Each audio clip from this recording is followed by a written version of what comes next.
વિધાનસભા ગૃહમાં મુખ્યમંત્રીએ રજૂ કર્યો સંકલ્પ. વંદે માતરમ ગીતના 150 વર્ષ નિમિત્તે સંકલ્પ રજૂ કર્યો.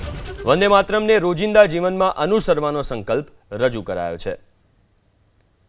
તો વિધાનસભા ગૃહમાં મુખ્યમંત્રીએ સંકલ્પ રજૂ કર્યો છે. વંદે માતરમ ગીતના 150 વર્ષ નિમિત્તે સંકલ્પ રજૂ કરાયો. વંદે માતરમ ગીત અંગેના મુખ્યમંત્રીના સંકલ્પ પર નાયબ મુખ્યમંત્રીનું સંબોધન. હર્ષ સંઘવીએ પોતાના સંબોધનમાં વિપક્ષ પર પ્રહાર કર્યા.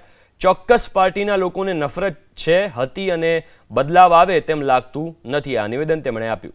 જે ગીત ગાઈને ક્રાંતિવીરો ફાંસીએ ચડ્યા તે ગીત ગાવામાં શું વિરોધ હોય?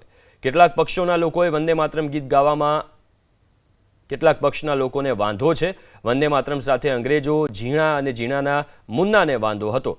વંદે માતરમનો વિરોધ કરનારને જનતા ઓળખી ગઈ છે. આ તમામ નિવેદન નાયબ મુખ્યમંત્રીએ આપ્યા છે. સાથે કહ્યું કે 1937માં મુસ્લિમ લીગના દબાણના કારણે વંદે માતરમ ગીતના ટુકડા કરાયા.